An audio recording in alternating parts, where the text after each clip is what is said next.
Bienvenue dans cette nouvelle vidéo. Et dans cette partie, nous allons vous montrer comment on peut utiliser le système de point de vente ou l'écran de point de vente ou encore le POS POS. C'est là que le gros travail va se faire en principe. Maintenant, quand un client vient, ce système sera ouvert. Et la caissière ou les caissiers restent figés sur cet écran pour enregistrer toutes les ventes nécessaires. Mais bien avant cela, vous devrez d'abord ajouter un personnel de service. Pour ajouter cela, voilà comment ça se passe. D'abord, une fois que vous avez fini de tout configurer, vous venez dans gestion d'utilisateur. Maintenant, les rôles. Vous allez voir les rôles qui sont définis. Par exemple, il y a caissière qui est déjà là à l'avance. Donc, on peut ajouter d'autres rôles supplémentaires, hein. Par exemple, le gestionnaire de stock, le magasinier, le comptable, et ainsi de suite. Celui qui s'occupe des dépenses également aussi. Ainsi, nous allons ajouter, la caissière est déjà ajoutée, le rôle de caissière est déjà ajouté. Donc, nous allons ajouter un utilisateur. Pour ajouter un utilisateur, donc il suffit de cliquer sur ajouter et vous définissez les noms des personnes et vous choisissez le rôle ici. Le rôle, c'est administrateur, il a accès à tous les systèmes. Mais les cashiers là, lui, il a accès uniquement à la caisse.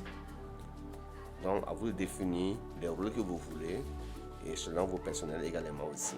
Et les accès aussi. Voilà. Maintenant, nous allons partir maintenant dans le système de point de vente. Parce que déjà, l'utilisateur principal a accès à tout déjà.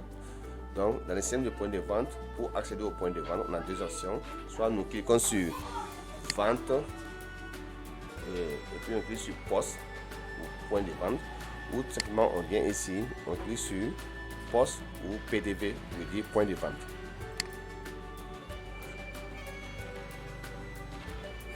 Maintenant, quand vous allez cliquer sur ça, vous êtes caissier en ce moment, caissier ou caissière. Donc, on vous demande combien de francs vous avez en liquidité dans la main avant d'ouvrir la caisse. Vous êtes sur le point d'ouvrir la caisse. Pour commencer avant, donc, combien de francs avez-vous en liquidité? Ce montant sera retrouvé également dans le bilan de la journée. Donc, pour le moment, je n'ai rien dans ma main. Donc, je joue avec 0 francs. Comme des cash à la main, c'est 0 francs. Et j'ouvre la caisse ou mon registre pour commencer à faire les ventes. Donc, vous vous souvenez des deux produits qu'on a trouvés ici. On avait ajouté avant. Les catégories sont là aussi. On peut comme ça où on veut. Voilà. Maintenant, voici notre écran de point de vente ou poste. Maintenant, je vais vous expliquer un peu quelques détails sur cet écran. Ici, c'est pour retourner dans l'autre panneau là. Ici, on a accès bien sûr sur notre compte. Le deuxième, c'est de clôturer la caisse. Le troisième, ici, c'est de remplacer et remplacement du personnel de service. Ça, c'est lié au restaurant, et ainsi de suite.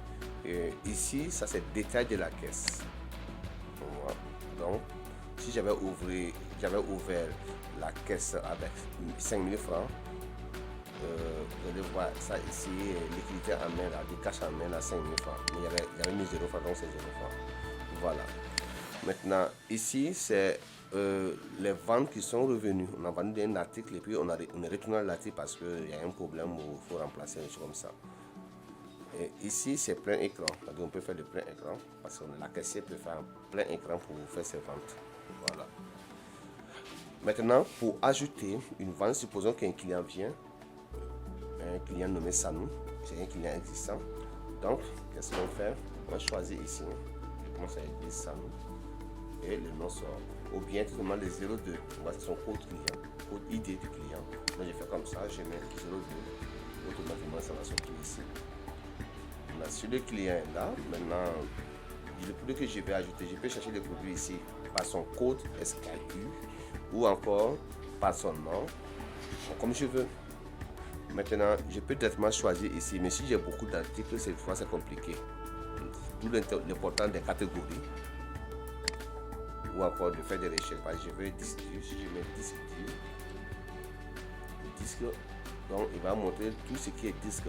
Mais c'est quel disque je veux le SSD. Donc j'ajoute un, je clique là-dessus. Et dès que je clique, automatiquement il me donne le prix de vente du disque ici. Maintenant je peux, si j'augmente la quantité, je veux 2 exemplaires, 3 exemplaires, ainsi de suite. Maintenant je veux un autre disque aussi, mais cette fois-ci je peux cliquer ici directement.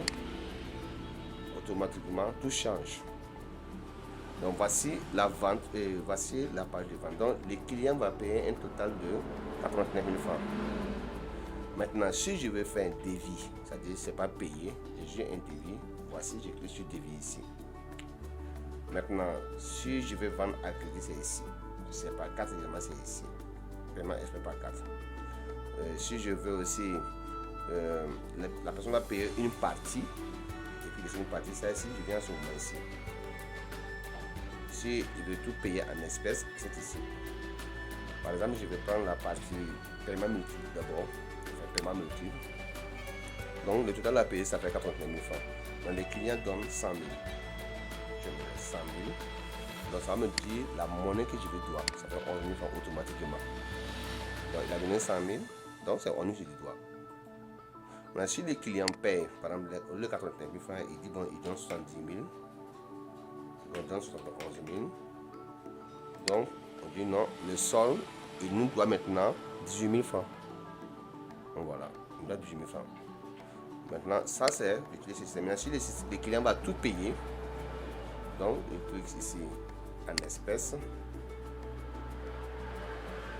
Donc automatiquement, la vente est faite. C'est déjà enregistré.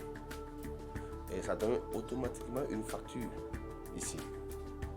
Là, vous vous rappelez les informations de facture qu'on avait notées. Parce que tout est là, la facture est là. Donc si je veux maintenant, j'imprime la facture avec mon imprimante. Voilà. Donc la vente est enregistrée. Tu peux voir cela ici dans transaction récente. Ici. Je peux cliquer sur imprimer encore. Pour voir. Voilà. Tout est là. Le code qui est là, le bar, tout est là. Donc la vente est terminée. Supposons je vais faire une autre vente, mais cette fois-ci, le client n'est pas enregistré dans le système. Maintenant, je suis dans mon point de ici, mon écran de point de vente. Est-ce que je dois retourner encore? Non. Donc, il suffit seulement de cliquer sur plus ici. J'ajoute mon client directement. Et puis, je fais mes ventes. Maintenant, une fois que j'ai fini de faire la vente, donc je peux clôturer ma caisse. Mais bien avant ça aussi, il y a les dépenses. Il y a les dépenses aussi, on peut déjà ajouter les dépenses ici. S'il y a des dépenses, on peut déjà ajouter les dépenses ici sur l'écran directement. Maintenant, j'ai fini de faire ma vente, c'est le soir. Donc, il faut clôturer la caisse pour entrer. Mais avant de clôturer la caisse, il faut forcément venir voir les détails de la caisse. La caissière ou le caissier doit cliquer sur le détail de la caisse qui va lui faire le récapitulatif de la journée. Détail de la caisse le 23 janvier 2025. 4 heures. Et puis, 4 heures, voici le temps donné. Donc, quand la personne ouvre la caisse, il avait 0 francs. Maintenant, il a vendu des choses 89 000 francs. Donc, voilà ce qu'il a. 89 000 francs de vente aujourd'hui. Et les articles vendus, tout est là aussi. Hein. Voici les articles vendus. Donc, c'est le bilan de sa journée. Et la caissière en question, c'est voici. Donc, il peut imprimer ça pour garder, pour servir de justificatif dans l'avenir. Donc, on imprime ça. C'est la caissière ou le caissier qui imprime ça pour garder comme preuve justificative de sa journée. Voilà. Une fois il a imprimé ça maintenant, il peut maintenant venir fermer la caisse. La même fenêtre va venir cette fois-ci pour dire de confirmer tout ce qu'elle a fait. Donc c'est bon, il clôture la caisse. Donc la caisse est clôturée et le magasin est fermé. Si le client revient demain encore, il peut venir ouvrir encore cette fois-ci, il gagne 5 000, les 5 000 et puis ouvrir le registre de la caisse avec ça. Maintenant, supposons que vous voulez retrouver les produits vendus après. Donc, on vient dans vente. liste des points de vente. Voilà les ventes qui ont été effectuées. Voilà, le client qui est là, le montant qui est là. Maintenant, si la personne veut imprimer encore la facture, il peut d'abord essayer de voir les paiements. Le paiement fait, c'est ça. Donc, on peut décider d'envoyer la notification reçue du paiement. On peut envoyer chez le livreur par mail. Hein. Je vais envoyer par mail, par exemple, je vais. Voilà. On envoie par mail. Bon, le mail n'était pas bien configuré, donc voilà, je vais envoyer par mail de cette façon. Maintenant, si la personne veut aussi, il peut utiliser le système pour voir la facture d'impression. La même facture est toujours là. Ou encore, il peut décider de voir le bon de livraison. Voici le bon de livraison qui est là. Voilà, le bon de livraison de la commande en question. Ou encore, si elle veut la facture, bon de livraison, bordereau. Je vais voir le bordereau aussi. Voilà, le bordereau est là aussi. Là aussi. Donc, on a tout le nécessaire. Maintenant, un détail très intéressant, il peut aussi le lien de la facture. Comme ça, le lien de la facture, ou on peut voir déjà la facture. Tu peux envoyer le lien par WhatsApp à ton client. Lui-même, il a le lien de la facture. À tout moment, il peut accéder à ça. Ça fonctionne 24h/24 à tout moment. Donc, si c'est en essai, c'est déjà là. Donc, on peut envoyer les liens par WhatsApp. Et la personne n'a pas besoin d'avoir un compte. Il peut déjà accéder directement à sa facture. Voilà. Maintenant, voici tous les ventes maintenant réalisées. Les ventes sont faites maintenant. Donc, dans le compte, on aura déjà les bilans de la journée, par exemple, total de ventes, les ventes nettes, les factures impayées, les totals de remboursement, ainsi de suite. Il y a tout son rapport de vente. Voilà. Voilà, c'est tout pour cette partie de la formation. Merci et à très bientôt.